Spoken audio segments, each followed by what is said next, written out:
Hello and welcome to another one of my videos. I got a lot of really good stuff this week to show you. I've been able to find some really nice stuff, some really cool Danish teak, and I don't know what else. Let's get right to it and I'll show you what it's all about. So first of all, I went on a buying trip with a friend. Thank you very much for inviting me on that trip, and I was able to find this really cool floor lamp, super tall, over 2 meters tall. Good name, made in Spain, Estiluz. Maybe you can see it right there in the top corner. I'm gonna keep this one for myself because I needed a lamp to light up my place. Finished in gold, very nice minimalist stuff. Leonardo Marel design. Check this out, it's really cool. It's got a dimmer switch right here. Gives out a lot of light, and I really like this knob here. You can dim it. Anyway, that's for me, so I'm not gonna get into it too much. This is the pile for this week. Let's start right here. This is an Alessi, brand new in the box, cookie mold set made out of silicone. Once again, I couldn't leave this behind. It was way too cheap, so I ended up getting it. Not sure if I'm gonna be able to sell it, but it's Alessi, so can't leave that behind. I found this modernist lamp in the manner of Stil Novo or Arredo Luce, actually more like some of Sarfati's designs, very 70s, 80s. I don't think it's Italian, and I was not able to find out who made it. Obviously it's not Sarfati, and it's not Arredo Luce or Arte Luce or Stil Novo for that matter. I think it's German, but this will be nice. Somebody's gonna buy this one from me. Here we have a really cool wooden puzzle from Naef. Really good company, Naef. They use some really good, really top of the line designers.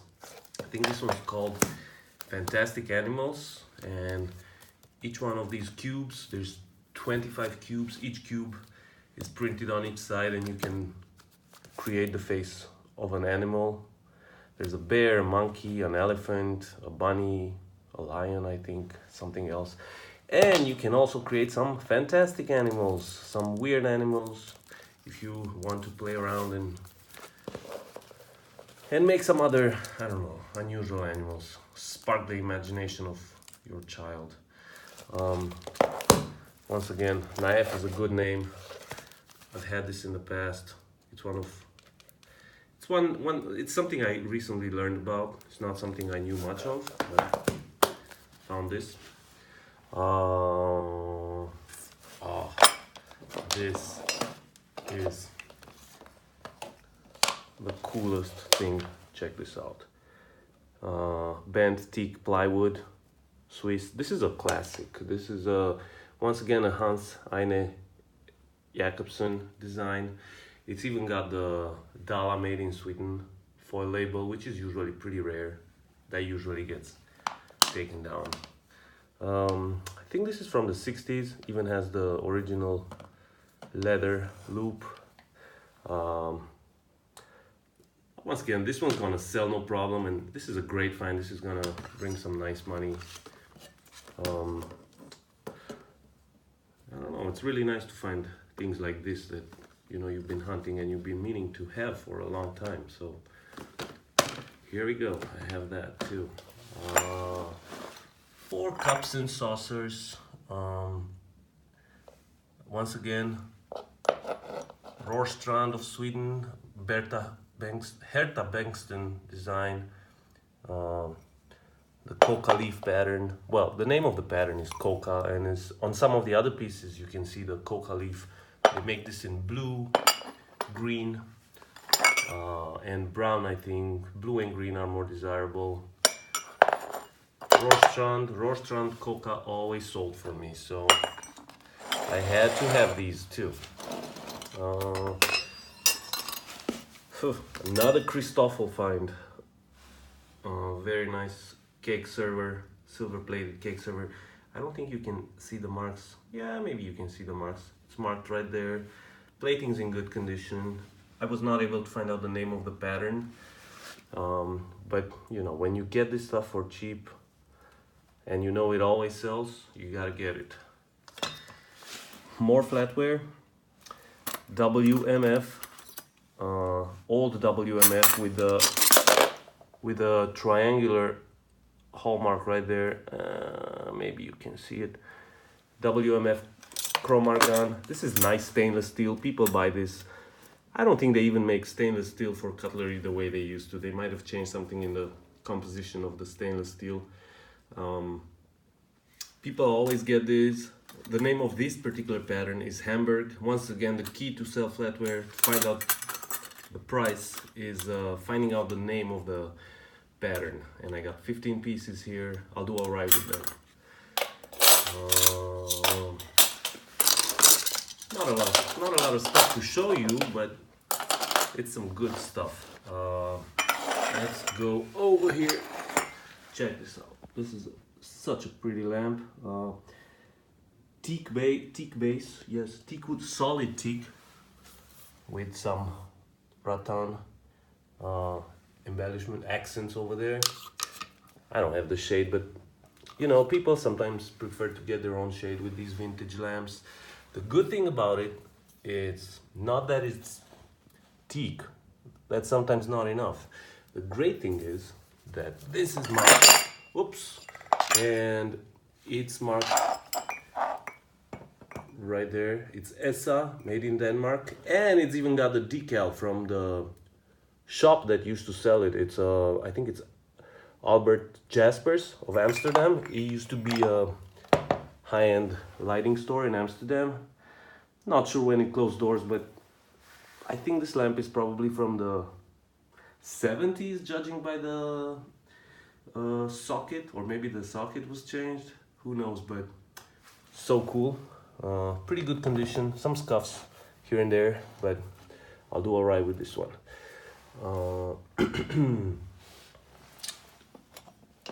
This guy right here, I think this is Archimede Seguso, very famous Murano artist, second half of the 20th century.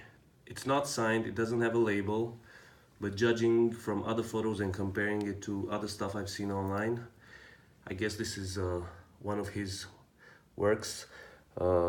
It's a Murano Bianco Nero glass dove.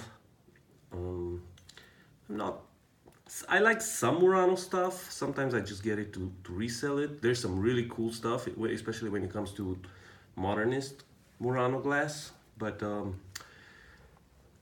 once again, same predicament. What do you do when you find it for cheap and you know you can make good money? You buy it even if you don't like it. So I guess it just goes to show. This is special. I've never had any of this guy's work. Once again, Italian mid-century pottery, ceramic pottery. This is Alessio Tasca, signed on the underside. Very well-known decor from him. Fortunately, it's got some chips, but if you collect Tasca, you'll know that the glaze on Tasca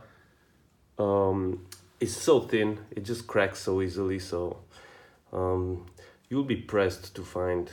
It'll be very hard to find Tasca that's 40, 50, 60 years old and it doesn't have any chips in the glaze.